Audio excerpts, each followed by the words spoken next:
Hello, my name is Greg Massi, and this is episode number 36 of The Color of Air, a podcast about the musical journey. You can find us online at www.colorofair.com. We're on Facebook at Color of Air Podcast. We're on Twitter at The Color of Air. And you can always email us at colorofairpodcast@gmail.com. Now, before we get into today's guest, it's probably taken me about 10 takes of this intro. I keep trying to fit more and more information in the intro, and I keep stumbling over it. And I'm trying to get the information to you in a very quick and succinct way so that we can get past all my crap and get on to the amazing guest that we have today. So bear with me as this is attempt number, like I said, 10 or 12. I don't know. But in terms of my creative endeavors, we had a little bit of a URL problem, and right now, retconrecordings.com doesn't take you to the Vocalist Bandcamp anymore. It's something that I'm kind of working on for the the last part of this year, is trying to reestablish my presence on the internet, and redesign a Vocalist page, redesign the Color of Air page. It's kind of we're in a big kind of work in progress thing going on here. I upgraded the home studio over the summer. I'm just trying to get things going. And so for the time being, retconrecordings.com doesn't work. But you can find my music at ballasett.bandcamp.com or at concilium.bandcamp.com. And the newest thing I can announce is you can go to patreon.com/Greg Massi. And what the Patreon is just something I've decided to do on the side to help build momentum while I slowly work on the Vocalist material I've been working on for 6 years. Because I've just amassed so many song ideas. And that's not me trying to brag. It's just, when you've been working on an album for 6 years, you continue to write even though you've already written the songs for your album. And so I've got a huge amount of unfinished material just sitting there on my hard drive.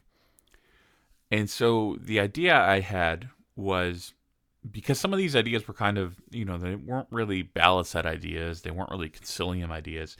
They're kind of instrumental guitar ideas that I did as I try to explore what I do with my instrument, I guess, is the best way to describe it. So I just kind of came up with this idea. I said, well, why don't I start a Patreon? Because they only charge people when I release something. It's not a Kickstarter. It's not like I'm trying to raise $10,000 in 30 days. I'm basically just saying I'm going to be putting songs out there one at a time. And if you want to check out what I'm doing, go to the Patreon page, patreon.com/Greg Massi, and donate. I believe the minimum is $2 per song. I think the most I set is $10 per song. And I'm going to try and make sure that the people who donate more really get something worth their while in terms of behind-the-scenes videos, guitar lesson videos. But the idea behind it is really just to get these songs out there one at a time. These aren't songs you're going to find on Vocalist records or Concilium records. They're going to be kind of unique to just me, in my studio at home, trying out new ideas, trying out synthesizer stuff, trying out new patches on the computer, trying out new effects pedals, and just doing ideas for the fun of getting music out there and learning how to become a better engineer in the process, a better musician in the process, a better songwriter in the process. And it's something that I think is pretty cool. And I would like very much, if you're interested in this, if you're listening to my podcast right now, check it out. The first song isn't available yet. I was hoping to get it out in September, but like everything I do, it takes forever to get something done. But right now, my timeline is I do want to get it done by the end of the year, get the first thing out there. And once the first song's out, I've actually got a bunch of other songs just kind of waiting in a queue to kind of work on. So I'm hoping that once the new year kicks in, you'll be seeing a new song every month. At least that's the goal that I'm hoping for. So again, check it out, patreon.com/Greg Massi. I would appreciate anybody who decides to take a chance on me and see how you like it. But now let's get on to today's guest. Like I said, I haven't done a podcast since April. And I've been busy, but when a podcast guest kind of comes up, and because believe me, I've been trying to get guests since April, but things, scheduling, these kinds of things, life gets in the way. But when a podcast guest comes up that I really think is going to be interesting for the people who have been listening to the podcast, I try to get it going and get it done as quick as possible. And so that was the case with tonight's guest, or today's guest, tonight, whatever. It's Steph Sparrow. Now, Steph, I knew of kind of peripherally because she's well regarded as a master tattoo artist here in the Worcester area of Massachusetts.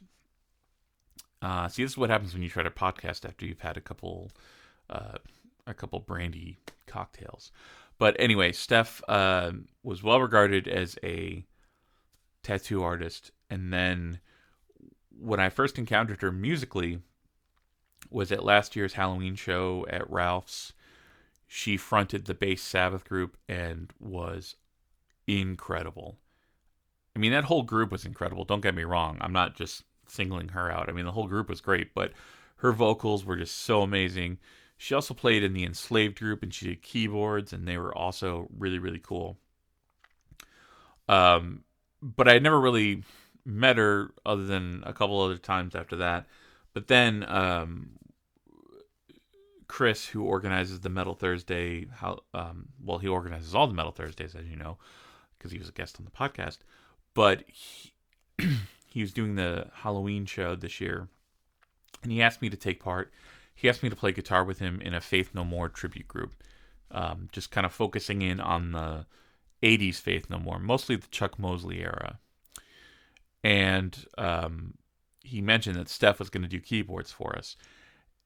And those of you who know Faith No More know how important the keyboard is to those early Faith No More records. And I mean, it was amazing playing with her. She, from the very first rehearsal, had everything down. She even had the right patches all set and ready to go. And so she was, and she was really a pleasure to be around as a musician. And then I heard that she had done an interview with a different podcast, the Direct Input podcast, hosted by Josh Staples. And I listened to that, and I kind of got the sense of, she's a very multifaceted musician.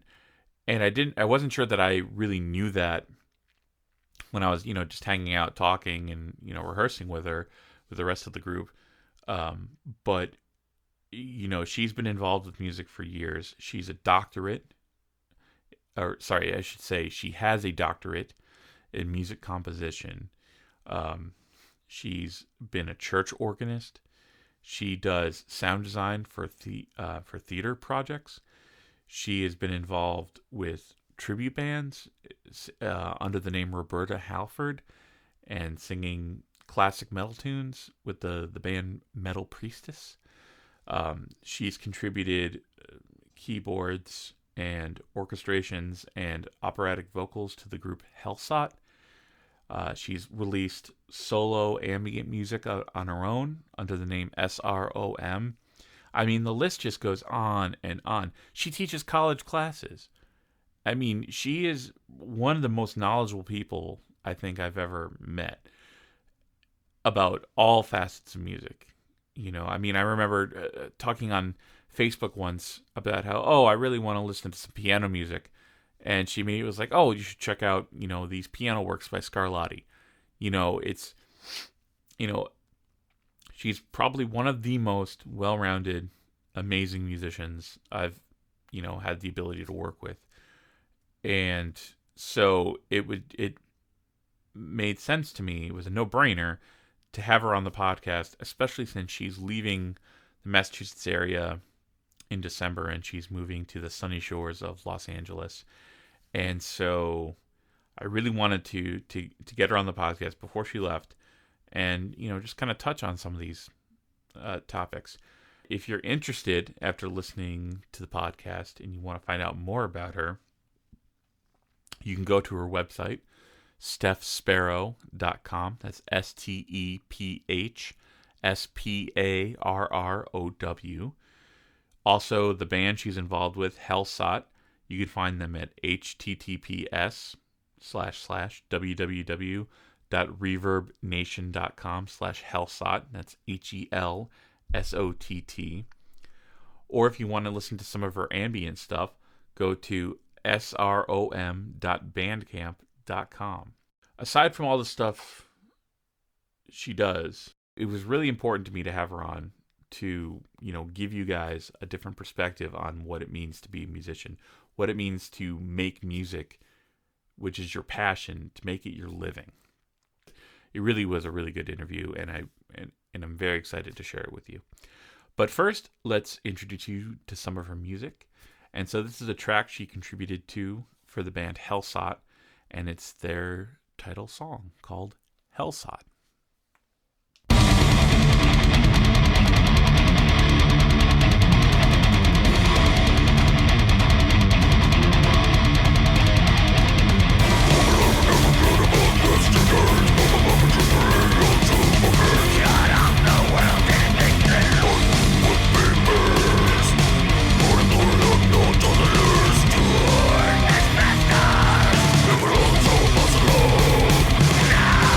I know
Guitar Center at some point. I did too. It's a rite of passage, right? Guitar That was my first job.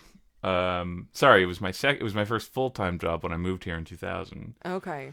Was working at Guitar Center in the guitar department, and yep, I was the number 3 salesperson. Hey. but it's only because it was Christmas time. Yeah. So like if you didn't like make sales at Christmas time, like there was something dreadfully wrong with you. Right. Because I'm not a sales guy. Like I can't force people to buy something that I don't believe they should buy. Right. But at Christmas time, it's just like someone comes in, picks up a $100 kit, guitar for their nephew or niece or son or daughter, and they're just daisy. like, yeah, exactly, yeah, and they just hand it to me, and I'm like, sure, I'll ring you up. It's really easy. Yeah, right. Totally. So it's recording now. Oh, okay. I like to spring that on people. Oh, that's fine. I don't get nervous about this kind of stuff, so it's totally cool. All right, cool. Yeah. Well, like I said, there's so many things to talk about. I feel. But the first thing I want to start with is tell me about your love of heavy metal. Where did it all start? Kiss. Kiss in about 1979, which is like kind of embarrassing to say because I was like disco Kiss, when you start getting into like I was made for loving you, baby, right? Yeah. But I remember having a babysitter in about 1979, 1980 and she was a really terrible babysitter. Like she beat me and stuff, so I have like these horrible like PTSD memories of this babysitter, but she loved Kiss, right? And I remember them being on TV and seeing Gene Simmons with like the blood. So I was not a normal little girl that like wanted to play princess. My Barbies typically tore each other's heads off. So it like Kiss was like the first band. Like I was a toddler, and that's pretty much, I don't know, for some people they would say that's probably Kiss's main draw.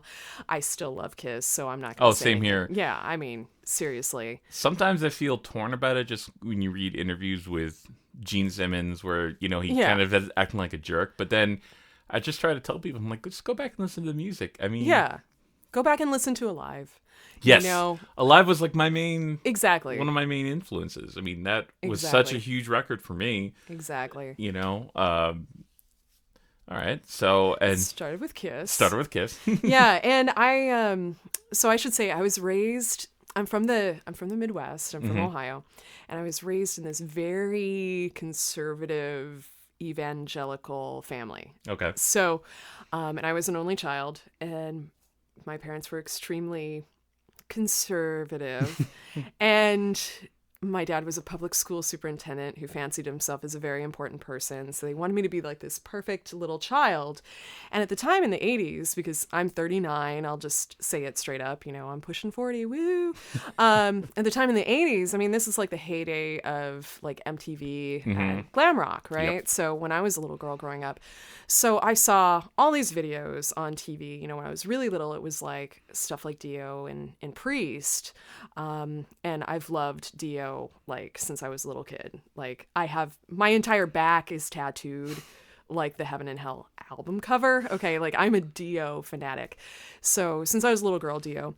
But I really loved all the glam rock, all the glam bands, all that kind of stuff, because, well, of course, I wanted Joey Tempest of Europe to be my boyfriend because he had those big white teeth, like, and he sang so like soulfully about Carrie and the Cherokee walking down the Trail of Tears.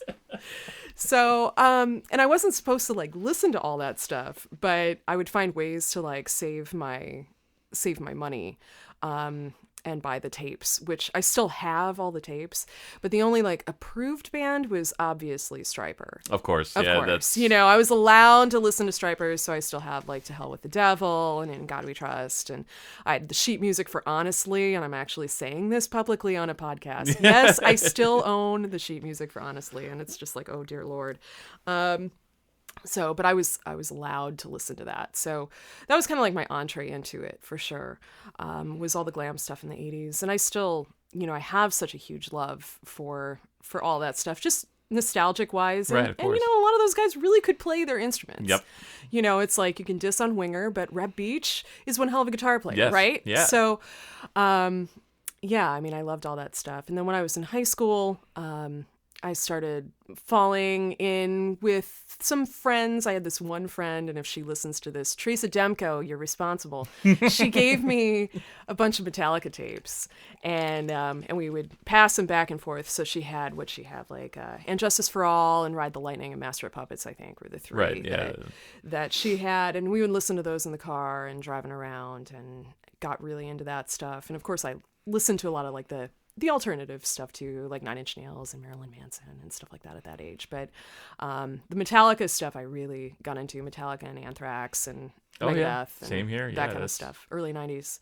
So that was a lot of everybody's, gateway drug, so to speak. Totally. Was, people make fun of the Black Album by Metallica, but I mean, I don't know if I would have ended up as big a metal fan if I didn't, hear Enter Sandman and be like, oh, that's actually a pretty cool tune. And exactly. And then you go on from there. I mean, I remember, I think the first, because I also grew up kind of not evangelical, but I grew up in a Catholic family. Oh, so you were more guilty than I was. Oh, still am. Oh, okay. Yeah, I'm feeling guilty right now, actually, about a million different things. Perpetually. Yeah, exactly. I wake up with it. I can't absolve you. I'm sorry. It's just not going to happen. It's okay. But yeah, like, I mean, my parents weren't really super restrictive about what I could listen to, because I was the last child, so gotcha. They had already gone through the gamut of basically they just let anything happen. But I was, God-fearing, Catholic boy, and so the idea of metal scared me, because I thought, oh, it's satanic. Oh no, I can't listen to that. And right. I don't know why I'm whispering it, but because it's sacred. but I remember, it's like I listened to glam metal because I was just like, well, that's fine. They're just talking about sex and drugs and rock and roll. There's nothing wrong about that. And of course not. And then I think it was Skid Row, Slave to the Grind was the first. Oh, that's such a good album. Yeah, like Monkey Business. I remember when that video premiered. So good. Back when videos meant something. Right, right. And yeah, because I'm 38. So yeah, I think we've probably had some shared experiences. Yeah.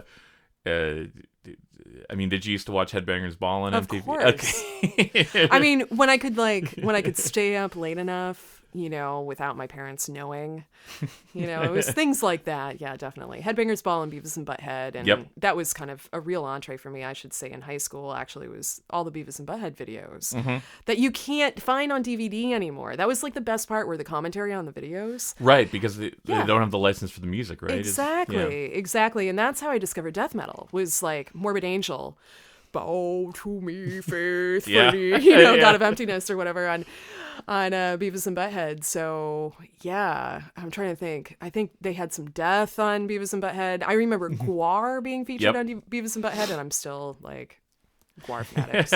Anyways, well, it's when you brought up Red Beach, it reminded me of I used to go to guitar camp all the time, and awesome. And in 1994.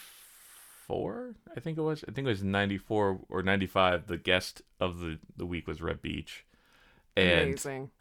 And someone asked him, hey, so what caused Winger to break up? Because it was like a year or two past their breakup, and he just goes, "Oh, Beavis and Butthead." Totally. Oh, totally. Yeah, Stewart. Yeah, exactly. He's like basically. And so I just had this vision of them like being on a tour bus, because I think that's what he said. He's like, they're on a tour bus, they're watching Beavis and Butthead, and then Stewart comes out in the Winger shirt. They're like, "Yep, all right, we're done. It's over, done."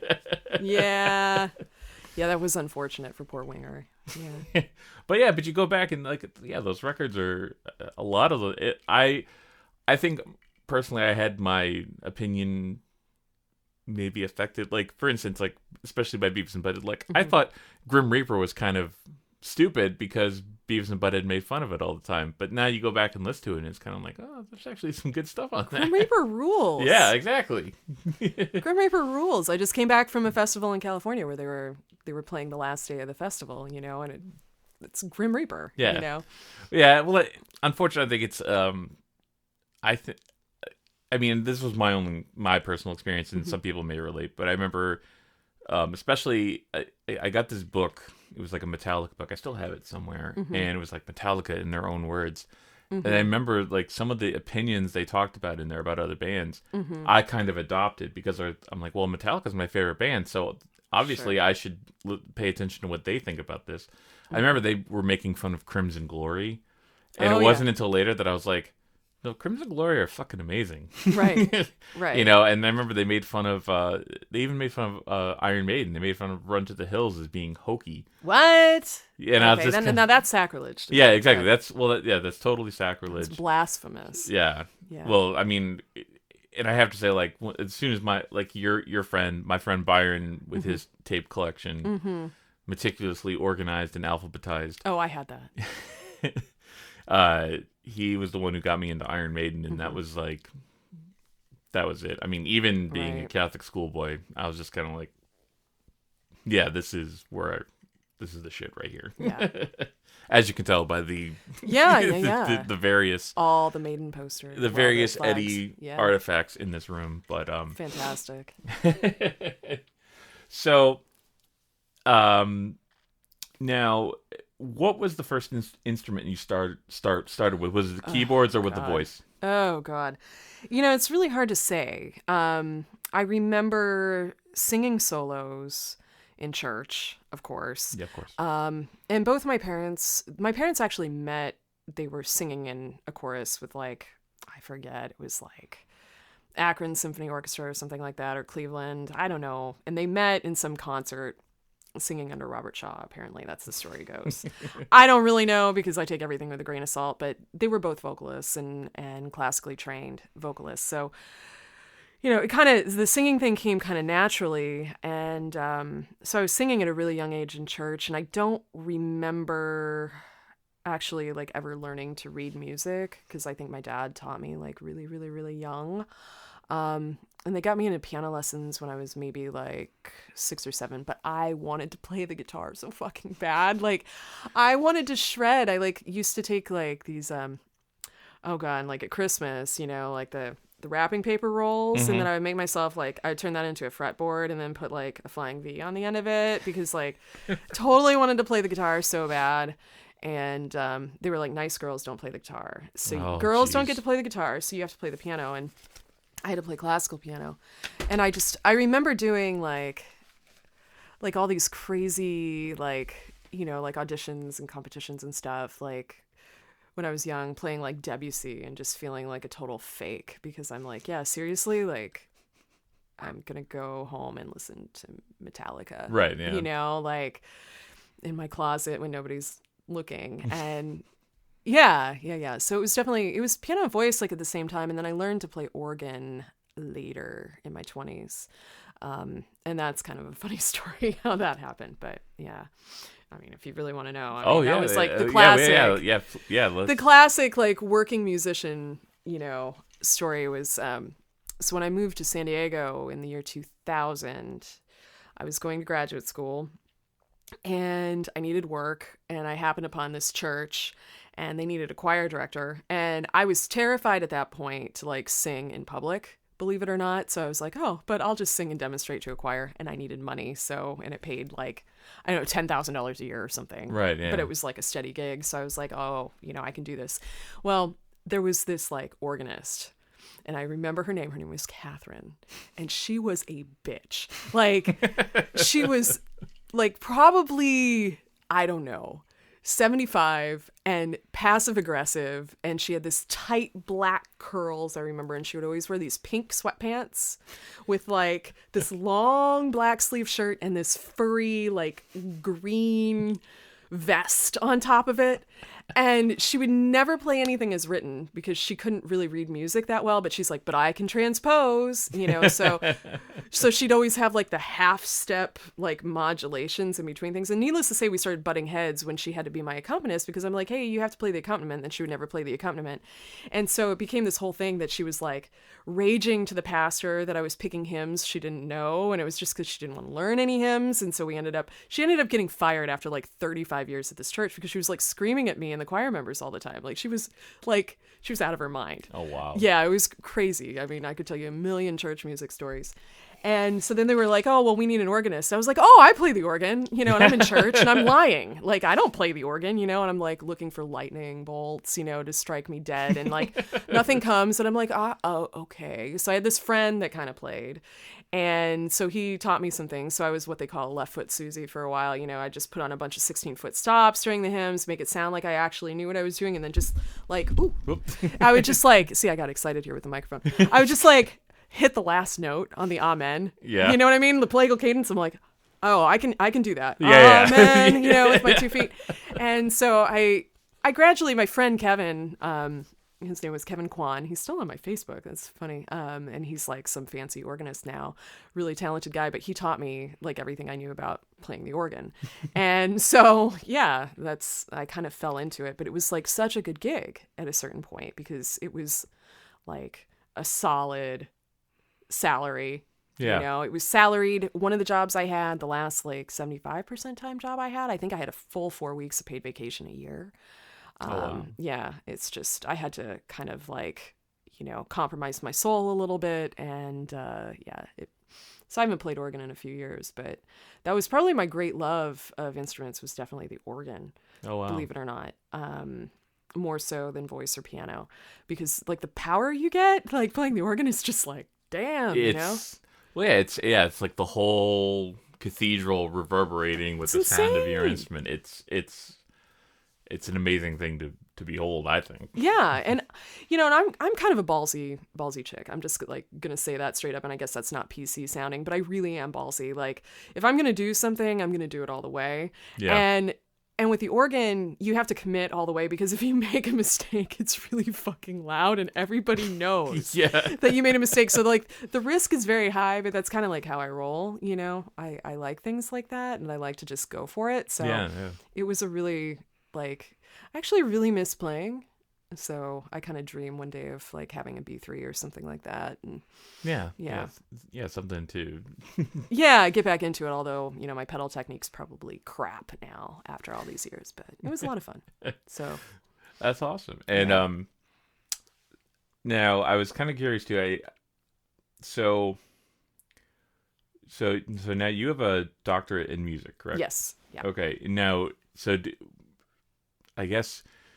Take me through that because I also went to school for music and I'm just kind of curious about like the experience of going for. So, what did you originally go to college for music? Was that your major at first? Originally, I believe so. I never technically. I'm still kind of like confused as to whether or not I finished high school. I'm not really sure. I left in 1994 after my junior year, and then there was like this kind of like nebulous me finishing out government and econ over the summer, which I don't really know if I did, but I was kind of wild and crazy back then, so there's a lot of things I don't remember. But I ended up going to college when I was 16 on a big scholarship to USC in Los Angeles. And there was this early entrance college program for high school juniors called the Resident Honors Program, where you'd get like a sizable scholarship. You had to live in these honors dorms because you were underage and, all this sort of thing. And you're supposed to do your senior year of high school and your freshman year of college at the same time. So I got in as an environmental studies major, which was totally my parents' thing. And I had like no desire to do that. I went to one day of biology and I was like, yeah, fuck that. That's like so not me. So I had double majored in music composition and that. So my degrees are actually all in music composition. And so I remember my parents telling me, well, we're going to never speak to you again if, well, at least my dad was like, I'll never speak to you again if you don't have a fallback plan and a double major. So I decided to pursue Latin on top of it because I figured a dead language was a really good fallback plan to music, right? Mm-hmm. Am I right? Yeah. I mean, totally. So, I'm like translating Catullus and shit, But yeah, so I ended up getting this conservatory, like it's a BM, which of course makes the Beavis and Butthead side of me laugh. Yeah. Hey, I have a BM in music, So I have a Bachelor of Music in composition from USC. And I was pretty convinced at that time, like, that I was going to pursue an academic career, but I was 20 when I graduated from college. I mean, I was 20. Right, exactly. I mean, what the hell do you know when you're 20? I mean, I don't know anything at 39. So, I mean, half that age, I really didn't know anything. So I was convinced I was going to do the academic thing, and I ended up, like, applying for all these fancy like master's programs, and it came down to a decision between Eastman and University of Michigan. I ended up going to Michigan because they gave me a bigger scholarship, blah blah blah. Ended up falling out of love with academics during that time when I wrote my second orchestral piece and had it performed, and realized that I had just spent several months of my life and too much whiskey copying that piece, and realizing I was never going to hear it again, and just realizing it was all kind of bullshit. And I could spend my life in the academy writing this music for the academy, and then never really connecting with people outside of the academy, and having it be really insular, that way. And I guess maybe I shouldn't be so opinionated about it, because I have good friends that like I have a good friend, an old friend that teaches at U of M now, Right. and she's amazing and spearheading all kinds of things for women composers and that sort of thing. But I knew for me, like, that was really kind of a stifling scene. Yeah, that makes sense. And so like I finished my master's degree, and I was like, I kind of want to move just back to LA and like maybe do commercial music and film. And I had talked to a friend of mine who was doing that at the time, and blah, blah, blah. And then my family kind of intervened because I was 22 and a baby. And so I decided to pursue a doctorate at UC San Diego, because they said they were a little more open and I could learn about computer music and performance art and that sort of thing. So I ended up going there. Cool. Yeah. And it didn't, I finished the degree, but my association with the music department there didn't last very long. I kind of like defected to the theater program. Okay. And that's where I learned sound design. Okay. So starting in like 2001, something like that. Okay. Yeah. Because I'm always kind of curious about this with other people who studied music too, because I went to a fairly conservative music program. They all are. Yeah, I know. Well, that's what I'm saying. Like, you know, Yeah. I think conservatory. I mean, it's right in the name. Yeah, right. But I'm a little jealous because I really wanted to study composition and I never got to, Gotcha. which is a real bummer for me.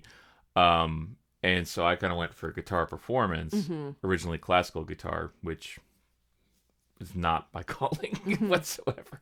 I love it. I love anybody who can do it because it sounds amazing. Right. But these hands can't do it. But so I always kind of felt like I was kind of the black sheep of the music department. And you know, being a metalhead in a in a music department. Well, I know all about this. Exactly, I was going to say. Like, I mean, did you feel like people kind of gave you? I mean, did you wear like Dio shirts to your?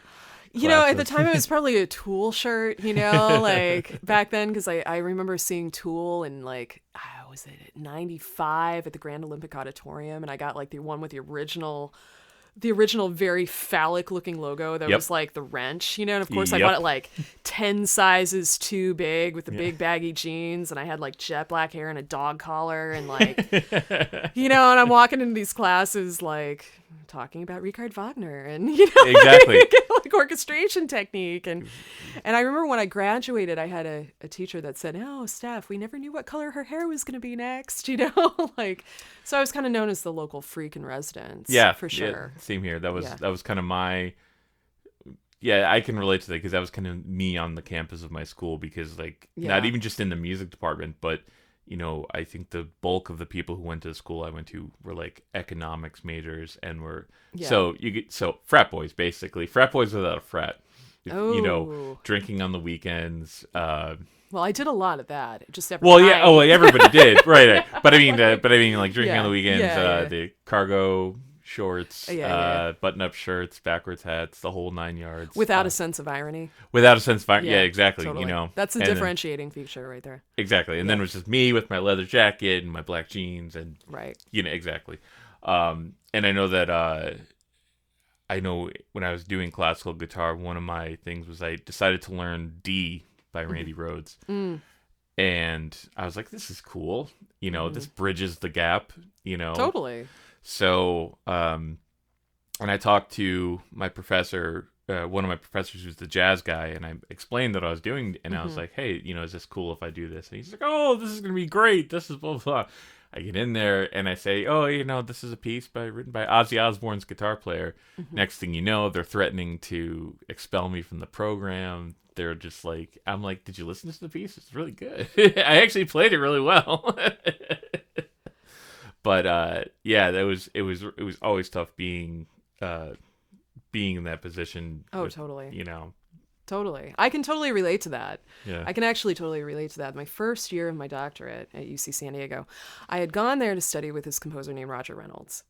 And, you know, he's like Mr. Pulitzer Prize winning dude, whatever. And it's like, I'm sure I probably shouldn't say too much, but we butted heads like big time. And he pulled me to his office because I was writing stuff that, God forbid, had a beat.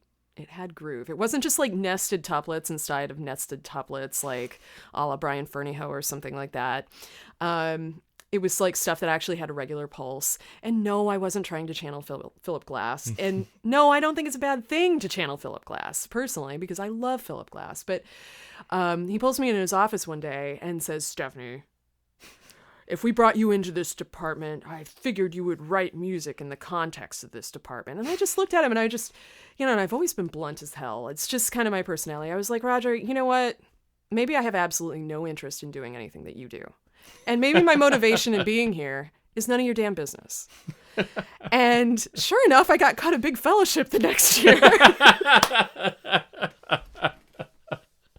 Like a $16,000 fellowship or something I got cut. And I was like, oh shit, you know, maybe I shouldn't tell off the department chair. Yeah. But I was 22, 23. Well, I was a baby. Actually, I probably still would say that. Well, I think, because for me, you know, I felt that having that kind of 4 years where my musical identity was kind of questioned a lot. Yeah. And, you know, being the happy-go-lucky metalhead kid I was in high school to, you know, I thought that, you know, I think there are certain egocentric kind of feelings you have towards what you do that, sure, you know, get shot down when someone tells you you're crap. But, you know, I mean, I mean, it's still kind of, you know, kind of helped me. It kind of helped me to, I know, like, my big fuck you to them was my senior recital where I put forth 2 original pieces, which none of the other senior recital people did. And one of them I quoted Iron Maiden, and I did Hallowed, the intro of Hallowed Be the Name in the middle of this like jazzy piece that I was doing. And then you know, so like I feel like I did it my own way, and so you know, but you learn a lot about yourself, and like you said, like having that realization, being like, I wanted to study with this guy, but he's questioning my attitude, but maybe this is who I am. This is what I want to do. Like, even if you're young, you know, sometimes you have to have that. Oh, totally. Yeah, and it's funny. I have a funny fuck you story with that guy. I mean, as if that wasn't a fuck you story, right? But we had these things, I remember at UC San Diego, that were so inhumane, called the composition juries, where they like literally put you on trial. Like, you'd write this piece of music, right? You'd spend 6 months writing this piece of music, and then you'd rehearse with like this faculty ensemble, and then it was like open to the public, and they would have this panel of all the composition professors, and then they would just grill you and basically tell you that you're a piece of shit in front of this like audience, you know? And it's like, oh, please, sir, may I have another? I mean, it was like such bullshit, right? So I decided for my second jury piece to amplify. There were like multiple electric guitars and I had this fantasy about taking snare drums, 3 of them, and antiphonally having them just whack rim shots as loud as they can around Roger's head, right? So, like, I had this fantasy, like, 3 of them, you know, I was like, oh, I could spatialize that, you know? And multiple electric guitars and amplified strings, all with, like, signal processing, you know? Like, so I'm, like, feeding everything through, like, these Yamaha signal processors and stuff, adding distortion to, like, cellos and shit. And so we get to this final performance, right? And Roger's like front and center, and like the whacks start with these snare drums, and I was just like, yeah. No matter what they say, I just like a giant middle finger to this guy because it was like my fantasy. And I called the piece Twitch, but I put the CH in parentheses, so it was like Twitch. That's what I called it. And it was hilarious because he started grilling me about it. He's like, yeah, they're just these really loud whacks on either side. And I was just like, yep. Yeah, Yep, and go fuck huh? you. Yep, you noticed that. Oh, okay. Yeah, I might have been saying something. I don't know. I might have had a little bit of rage at the time. So yeah, but that was my story. Well, it's funny. This doesn't involve me, but a funny, I shouldn't say funny, but an interesting anecdote to my college years was my first, because it was again, I went to a Catholic college, Dominican friars, which are notoriously the most rigid and conservative of all the friars. And the priest, who was the head of the music department, was a very nice guy, very nice man. And he would have us over all the time for things. And I remember he debuted his own. He was always this like super cheery guy. My mom used to call him Father What a Waste because, you know. Oh. Yeah. Yeah, you don't need to draw me a picture. Yeah, no. And so he performed one of his own compositions. And it was this super dark, dissonant, just like amazing piano piece that was just like, what the fuck is he on about? And then he got let go because he decided to leave the priesthood. And, you know, it caused a lot of controversy. Wow. You know, like, why would he leave the priesthood? And someone's like, oh, you know, I don't know, he met somebody or whatever. You know, I mean, there are always rumors going around, of course. You know, fast forward to 2 years ago. So that, you know, he left, I think, in like 97 or 98. So a couple years ago, Julie and I went to this museum of Russian icons in Clinton, Mass, which is really cool if you're into that kind of interesting artwork. And I was there, and I heard this voice, and it was him. Oh my god! And he was leading a church group, and he's back in a white collar, and he was leading like basically old ladies around the Russian Icon Museum, like talking. Whoa. And I didn't have the balls to go up and say anything to him. Be like, what happened, man? But there was a guest book, and so he signed it, and so I saw it said, you know, Father, blah blah blah from, and he listed the church that he was representing. So I immediately Googled it, and they said, oh, you know, we welcome Father, whatever his name is, and, you know, he lives in Cambridge with his husband. Oh, and so it was he's just Episcopalian, like, right? yeah, exactly. So yeah, I'm like, so it's just like this, like 20 years of finally get closure on, like, oh, what happened to him? Oh, there you go. Oh yeah. So yeah, that was always. But like, so I always wonder now if I look back and wonder, was that piece, you know, representative of his emotional turmoil at the time or something? Very like well that, could have been. You know. Twitch was for me. Yeah, Except exactly. it was more like a passive aggressive thing, with right? Like, well, with the emphasis on aggressive. So you know, being a you know, with all the composition studies, but then how did you transition into? They said you were working at the church for a while, but then you also did a lot of tribute bands, which I heard at a certain point. Yeah, it's interesting. I didn't really get into playing metal until later, like in my late 20s. So the story goes, I finished my doctorate in 2005. I was playing church organ. I was singing opera. I was, you know, like, I was gigging, but it was all like classical music stuff. And I had always wanted to play metal more than anything else. I wanted to get on stage and front a metal band because, like, while I was training with opera, I'm a very high soprano and probably would have developed into a Fach, like a coloratura, most likely, because I had, you know, I can sustain high Ds and high Fs and crazy, crazy high stuff. But I also had this chest voice that was really well developed.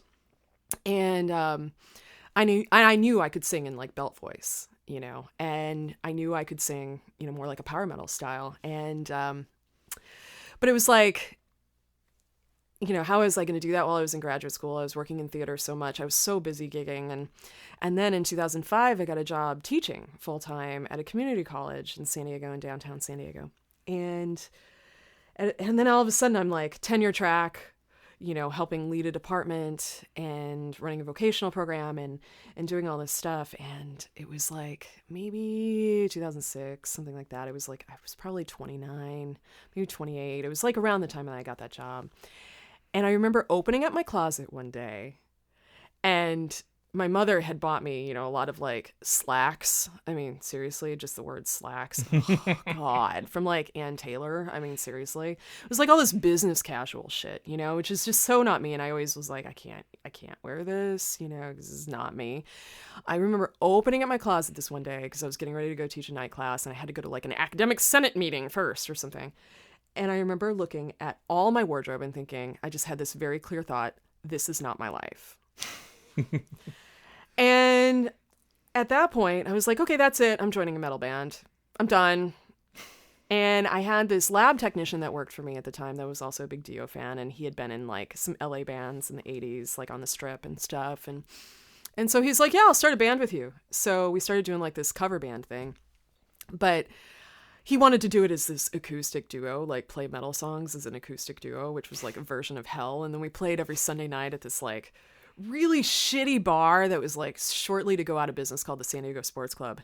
And I remember like doing these Sunday night gigs with him, fighting with people wanting to listen to the jukebox and screaming for Pat Benatar, which, by the way, I love Pat Benatar, but like that's just not what I sang, right? Yeah. And, I'm like singing like Scorpions covers and shit. And yeah, there was like one night where like the only two people in the audience were like, a toothless hooker and this homeless lady that like passed out on my floor monitor with her shopping cart next to her. Oh, man. Yeah, it was brutal. That was like a gig. But through that, I started meeting people. And I ended up in a Dio tribute band in something like 2007, maybe something like that. So I played with them for a few years. And then my main band out west was one called Metal Priestess. Mm-hmm. So, and we were more like a cover band, but I had the alter ego of Roberta Halford. So I like shaved my head and it was like bleach blonde and I had like the leather outfit and the riding crop and everything. And we actually played quite a bit. So we played a lot in like Orange County and San Diego. Some pretty slummy places for sure. I mean, like bars called like Pounders, you play for like 3-hour-long sets at Pounders, where you want to wear platform shoes into the bathroom and bring your own toilet paper. Yeah, exactly. But you got paid. Mm-hmm. That was the thing with those bands. You got paid. And through that scene, I started getting involved with like some original bands. So I was playing with one group called Seder Square for a while and meeting other guys. And then I had a friend that introduced me to some guys in this band called Helsott that had just formed. And so they like opened up for my tribute band, at a number of gigs. And now like I'm in that band. So, yeah. So that was kind of the journey with all of that. Sort of fell into it with that this is not my life moment, looking at like slacks from Ann Taylor, like just still like walking in that store makes me like convulse a little bit. But. Well, I know I had the experience of I worked at Berklee College of Music for a while in the financial aid office. Again, like the least musically interesting gig you could probably have there. And I remember, walking down, because again, I'd have to wear, khaki pants or whatever. Collared shirt. Yeah, polo shirt. Yeah. Mm-hmm. But, always wearing like my Maiden shirts or whatever underneath. And I remember like walking down the street, going to get lunch and seeing all these kids. And I'm like, they probably like think I'm some, not that I was that old, but like they probably think I'm just some guy, some like idiot guy. I'm like I'm more metal than you fucks. Yeah, right. Like that was kind of like my attitude at the time. I'm like, you don't understand. Like this is just a facade that I have to live with 9 to 5, but the rest of it, But that's cool. So now in Helsott, so now you do the vocals and the orchestral arrangements. Yeah, the main thing I really do are the orchestral arrangements. Because I had a hiatus from like playing live with them for several years because they're out in Southern California. Right. So no matter what happens, I'm sure I'll always be working with them on orchestral, stuff. And so I program their backing tracks essentially. So like the big symphonic kind of like woo, yeah, crazy stuff. And we have an EP that's about to come out, so they're actually mixing right now. Like the guys were texting in this long text this afternoon. So oh cool. Yeah, so I finished the tracks on that a few weeks ago, like 2 weeks ago, something like that. But live, I've done like operatic clean vocals for them and played keyboards live for them.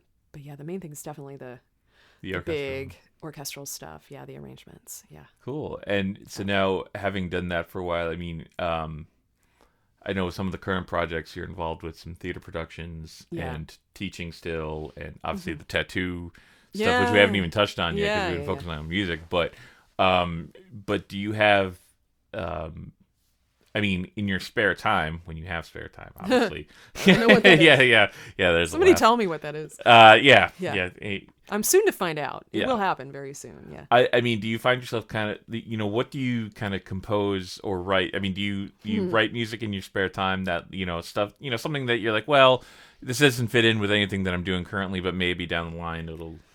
It kind of breaks my heart to say this, but I can't remember the last time I sat down and wrote something just for myself. Oh, okay. Yeah. So I'm not going to get all like girly and start like weeping on you or anything about that. So don't worry. But I've had this conversation. I was just having this conversation last night with a friend. When you are a working artist and you're freelance and you're 100% self-employed, or, your day job is doing the art kind of stuff typically, which is going to be teaching, because that's about the only full-time gig you're going to get doing, art full-time. When you do that, it's sometimes making more art is the last fucking thing you want to do when you get home at night. Sometimes you just want to like sit down and watch, like right now I'm watching a marathon of 30 Rock, Yeah. and just decompress. And you get really jaded. And that's the hard thing about it. One of my pet peeves are people that say, oh, you're so lucky to do what you love. And it's like, dude, like I have endured so much to do what I love. And then at the same time, when you're doing it so much, you start falling out of love with it because it's a gig. So I can't remember the last time I actually wrote something for myself.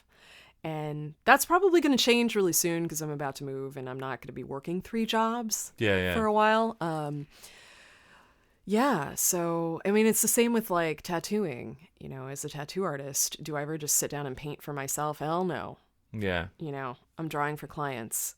And people are like, oh, you're lucky to do what you love. And I'm like, no, I'm lucky to make some money. Yeah. And I'm going to give the customer or the client what they want. Right, exactly. So it's a really interesting thing to be a working artist. It's definitely like, it's a double-edged sword because it's like this carrot at the end of the stick. It's like, here's this thing you love and that you've loved passionately since you were a little kid. Here it is. You get to do it, but it's really for other people if you want to make money. And you have to, I'm not whining about it because I think it's kind of shitty to whine about it because it's the life that I've chosen. Right, yeah. And I'm not bitter about that. It's just, that's my skill set and that's how I make a living. Yeah. Well, I like hearing that perspective on it because I feel like a lot of people that I talk to or hang out with, I mean, we're kind of in the opposite end where, right. We have to do these other things because you have to make money. It's kind of the deal, like right. And none of us make money off our art. No. I think my wife made more money off music playing recorder in at a Baptist church for 20 minutes than I made in the entirety of 2016. Right. So it's kind of it's kind of I think it's good to hear that perspective because I think people have these kind of fanciful notions. It's like, oh, I would love it if I just was making a living off music. And Mm-hmm. but, I'm sure there are aspects of your life you love and aspects of your life, like you said, that get old. but at the same time, I think people need like a reality check on what it actually looks like to make a living off right. music. You're not lucky if you're making a living doing it. It means you've worked your fucking ass off. Right. And that's the thing. I think it gets romanticized a lot, and I could go on and on about, 19th century romanticism and the idea of like, the lone genius making music, and how, through the bulk of history, the bulk of history, if you look back through like musical history, musicians were like craftsmen, right. Prior to the 19th century. So, I definitely have the more of that kind of mindset with it. Like it's a craft that I've like really acquired. If somebody needs a song, damn right I can write a song really quick. But is it going to be something that, is expressing the deepest, darkest recesses of my soul? Probably not, and it's like, I was telling my students, I teach at Smith College right now. I'm teaching there this semester. And got this great group of students, right? And they're always asking me about life and writing songs. And I'm like, listen, all right, I'm going to teach you some skills to pull a song out of your ass, all right? Because inspiration happens like 0.001% of the time. And if you're actually making a living doing this, you got to pull it out of your ass most of the time. And that's where craft comes in. And I told them this story about, probably the last time I wrote a song that I was inspired to write. It was like, this is before Jeff Tate started doing the Queensryche, like burlesque weird thing where he was like on stage in like the bathrobe and his underwear and shit. You know what I'm talking about? That abysmal, like horrible thing that happened. That was like the demise of Queensryche. There's, oh God. It's very easy to track the demise of Queensryche with Jeff Tate in his bathrobe, right? And the hats and the haircuts. Yeah, really, really bad, right? Anyway, so I had this dream one night and I woke up. It was like Jeff Tate sang this song to me in its entirety, like lyrics, music, everything. And I got up and I recorded it and it was an awesome song. But that was like probably 12 years ago. I would say that was like the last time I wrote a song that I was like super inspired. Oh, wow. Yeah, maybe 10, 12 years ago, something like that. Yeah. Well, now that you're at the point. So yeah, you said you got all these gigs. You got the teaching gig, right? You've got the tattoo gig, which you started your own tattoo business, which everybody seems to love because I see pics of everybody being like, "Oh, go here." And I've sold off my half of the business to my partner, by the way. So, that's I figured that's what happened. Yep. Because now you're moving, right? Moving to sunnier shores of Southern California. Yes, I am. In a few weeks, yes. Yeah, you're right in time for the winter. Exactly. This was intentionally planned. So now going off, are any of the gigs kind of coming with you? Like, are you going to be you're still going to be teaching classes remotely, maybe? I'm going to be teaching. I've been teaching online classes for the past 10 years. So I'm going on year 11 with San Diego City College as an online instructor. So cool. I typically teach at least 2 online sections of the same class. I have taught the same class every semester, at least one section of it, since 2001. Okay. Intro to music, the glorified like history of Western classical music in 8 weeks. I have done that for over 15 years. So I'm taking that gig with me, because I've had that for 10 years. And I'll still be playing with Helsott, hopefully more full time once I get out there. So we'll just kind of see how things go with the EP and the launch of that. And honestly, I would like to do, and I talked about this on another podcast, I really want to do a Merciful Fate tribute. Yeah, I think because I can do one hell of a King Diamond, so like I would really like to get something like that going, but we'll just see what happens. And I actually would like to do some of my own stuff, like more on the electronic side of things. Yeah. Like I'm a big fan of things that sort of like blur the edges between, say, like electronic and metal, and like I'm a really big fan of Author and Punisher, for example. Like Tristan Schoen's work. That kind of stuff is heavy as hell, but it's all done with electronics, and because I'm somebody who does a lot with electronics, I think I could do something really interesting with that. So we'll see what happens. I'm gonna give myself about a month to kind of like chill. Yes, you deserve it. And then kind of figure out what musical direction I want to go in. But yeah, definitely still teaching, still playing in Helsott, So, okay. Yeah. Cool. And so now, like I think I first got introduced, I know people had mentioned, I'm sure I'd heard Chris or Jackie talk about like your tattoo stuff before. Right. But I remember my first real introduction to what you did musically was singing for the Bass Sabbath group. Oh yeah, last year, yeah. and I was blown away. I thought thank you. Yeah, I thought you were amazing. Like just the Thanks. attitude, the everything about that group was awesome. And then you came back and you did more of the Halloween tribute stuff with us this year. How did you like those experiences? I love the Halloween tribute shows at Ralph's that Chris Farmery books. Those are great because I think it like fosters this really cool sense of community here in New England that I have not experienced anywhere else in the country. And I've bounced back and forth between the West Coast and the East Coast and the Midwest, and the scene here is really special. It really is, like that kind of like sense of community that centered around that particular like series of concerts those nights. That's really cool. Yes. So it's been an honor to be involved with that the past few years. I mean, I've played in some other New England bands, like New England original bands. Like I was in Shroud of Bereavement for a couple of years. Oh, okay. And 7 Day Curse too. yeah, and 7 Day Curse. Yeah. Yep. So I have played with a couple original New England bands. Yeah. But probably, more of the gigs with Shroud of Bereavement were actually out west because we did like a mini tour with them in 2013, and 7 Day Curse, it was mostly like, I did a few gigs with them. I'm trying to think where they were. I can't even remember now. Yeah, they were there. I remember they were south of here because I'm friends with Scott. Oh, yeah. Scott's awesome. Oh yeah, I love Scott. And amazing guitar player. But yeah, it was more South Shore, and I remember I was just like, oh, it's gonna be an hour and a half drive. I don't know if I can make it out there. Yeah, I think the final show I did with them was in Providence, back in like March or April or something like that. Okay. Yeah. Can't remember. And so wow, we got through a lot of stuff, and I know you're busy and have to move on to other stuff you got going on tonight. I'm always working. Yeah, exactly, working. So I'll just end it with a question. This is something somebody asked me on a podcast I was on, and I had an interesting, or not interesting, but I enjoyed talking about this. As a working musician, best gig experience and worst gig experience. Ooh. Well, let's see.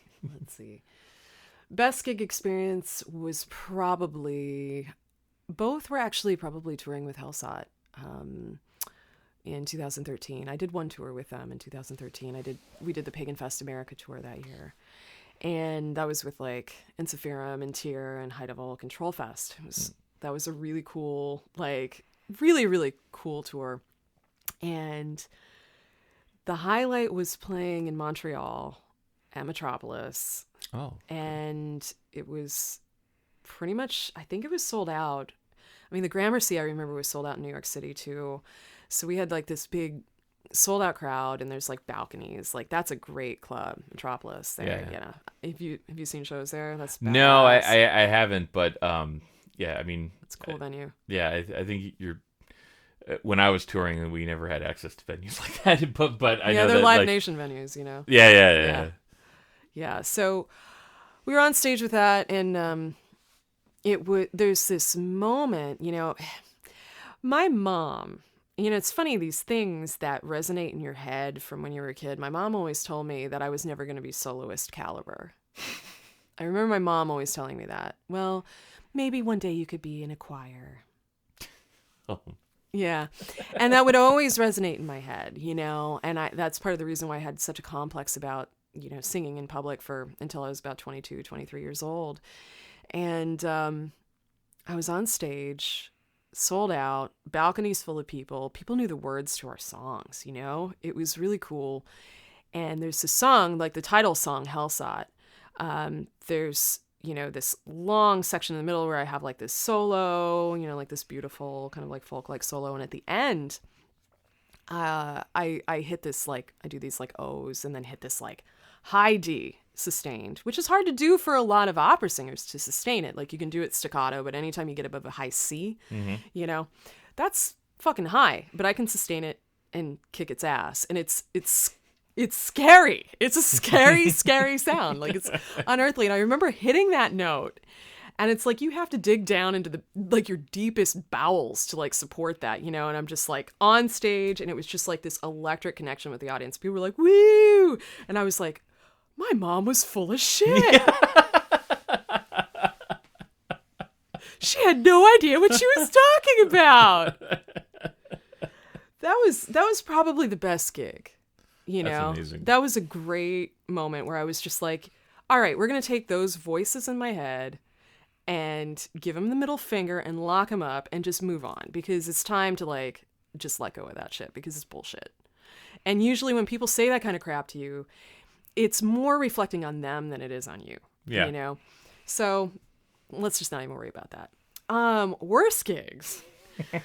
I could talk about this for a long time, and I won't. But I think the hardest thing for me is like the worst gig experiences I've had as a whole have been because of just basic, like your basic sexism that exists in the scene. Yes, unfortunately. So all the times I've shown up to a club and had some asshole be like, "Oh, you're not in the band. Oh, whose girlfriend are you?" Or even the times like going to Guitar Center and having some jackass say to me, "Oh, what are you buying for your boyfriend today?"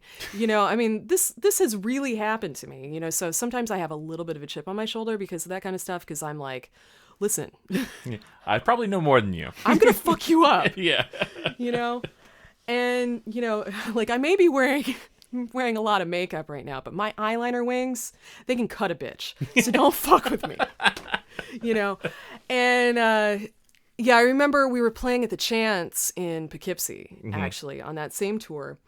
And I did this crazy thing where I was teaching a class at Amherst College on Monday, Wednesday, Fridays while tour was going on. So I'd like fly home for a couple days, teach the class, and fly back to wherever they were. Oh, wow. And for the East Coast leg, it was like we came back from Montreal and the Chance was the next day. We came back from Montreal, drove all night. I got picked up in Albany, taught the class at noon, and then drove out my own SUV to Poughkeepsie with our merch girl, and the sound guys wouldn't plug me in for sound check because they like didn't think I was in the band or something. What? Yeah, and I was delirious at that point too because we'd been on the road for a few weeks, and I was tired as shit. And I was like, dude, if I was that guy, would you plug me in? Yeah. And I just like, everybody's up at Hospitality. I remember all the bands, the European people, like Fancy Harry from Tyr, with his catered food and everything, his catered like cold cuts or whatever. And everybody's up there being all genteel eating. And I just screamed, "What the fuck?" like as loud as possible in the sound man's face. I was like, "What the fuck, asshole? Like, you're not going to plug me in? You're not going to patch me into the system? Like I'm in the fucking band, and I just lost my shit.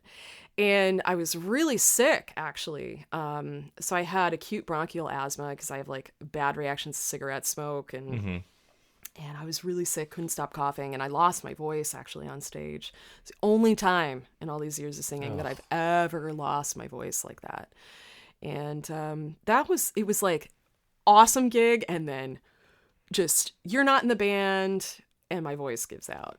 And I ended up just like going out and curling into the fetal position in my SUV for a while because I used to drive this big Xterra. I like had a sleeping bag in the back, and I just like curled up in the back and like cried. I was like, I'm a horrible person, and I can't sing. So those were probably the best and the worst right there within 24 hours of each other. Wow. Yeah. Well, you bounced back anyway, and you're still kicking ass with everything you do from what I can tell. I do my best, and that's all we can do, right? It's true. Yeah. It's true. But I was very happy to get a chance to collaborate with you on the Faith No More tribute this year. That was a lot of fun. Yeah. But I was nervous to ask you to do the podcast only because I'm like, oh, she's so busy. I don't want to take up too much of her time. But yeah, it's cool. But thank you for stopping by and doing this. This was really cool. Awesome. Thank you. Yeah. Yeah. All right.